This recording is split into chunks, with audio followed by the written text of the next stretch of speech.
Welcome to the Equipped Disciple channel. My name is Rick McClatchy. I will be your host.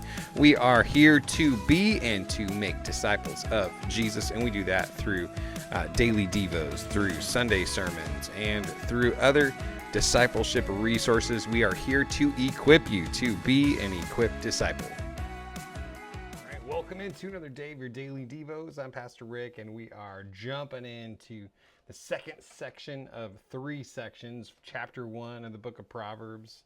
So we're just going to jump right in and take a look at what we've got.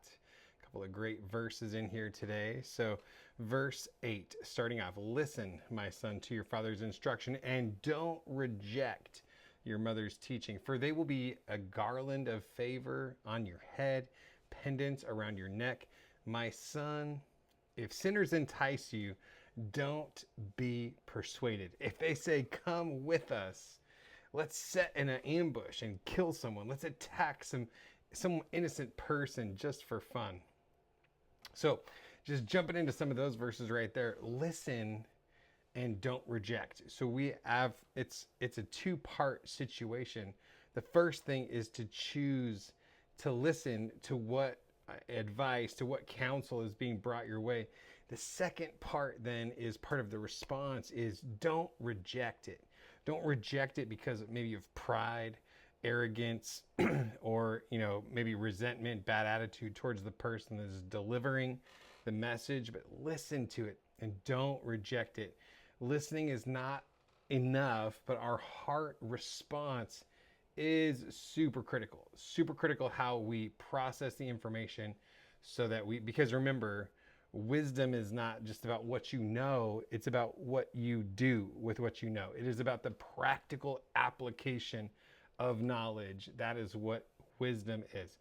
Wisdom is knowledge practically applied. All right, and then the second part is this whole talk about entice, is to attract or tempt by offering pleasure or advantage. And so this is again just the wisdom of Proverbs. My son, if sinners entice you, if they tempt you, if they are off, if they try to attract you into what they're doing, they're offering you pleasure or some sort of advantage. And so the cool thing about these Proverbs is they're kind of giving us, if we're willing to pay attention and listen and not reject it, then we have the opportunity to learn some critical things about how temptation works and what the enemy tries to offer us to get us to be tricked into doing the things he wants us to do that are against the will of God in our lives. So pleasure or advantage. So power or pleasure, essentially. So do not be persuaded. Do not be persuaded by the enticements of sin. Verse 12, let's swallow them alive like Sheol, whole like those who go down to the pit. We'll find all kinds of valuable property and fill our houses with plunder.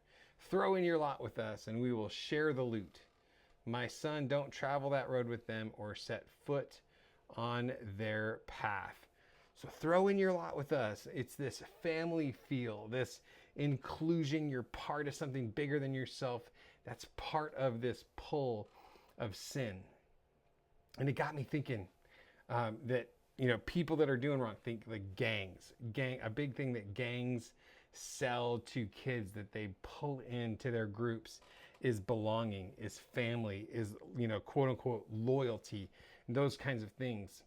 And because these kids are being raised or not being raised, they're growing up in these broken environments that have no connection, no security, no loyalty, then they're vulnerable to being sucked into these relationships with people that are going to take them astray. And so it got me thinking about the church. What should the church be in order to prevent people from falling prey to these dastardly tactics of sin and those that are involved in sin, those that are completely engulfed in it? They want you to throw in your lot with them, and that you're going to be part of the family, and that's what's going to be one of the things that pulls you into their world of sin and just problems. So verse 16, because their feet run toward evil and they hurry to shed blood, it is useless to spread a net where any bird can see it. But they set an ambush to kill themselves. They attack their own lives. Such are the paths of all who make profit dishonestly. It takes the lives of those who receive it. And I was just thinking about how this is like sin, when it is full grown, leads to death. That's what James says. These guys are attacking their own lives by allowing their lives to be sucked into these patterns of sin and these patterns of tormenting people and stealing things from them, of all the different things that they do. They are essentially attacking their own lives because sin, when it is full grown, leads to death. Every time. So this proverb just reveals this very truth to us of just the futility of sin. And that's something that we need to constantly remind ourselves with. Why? Well, because we talked about it up here, that they're going to entice you by offering you pleasure or advantage, or as we talked about, pleasure or power. And so if you can remember that regardless of how attractive it looks, it is going to bring death into your life in some form or fashion, because that is what sin does. Sin, when it is full grown, it leads to death. So let's avoid sin. Let's walk in the path of the righteous. Let's listen and not reject great instruction. Amen. With that, just a big hearty God bless you. Have a great day, and I will see you tomorrow.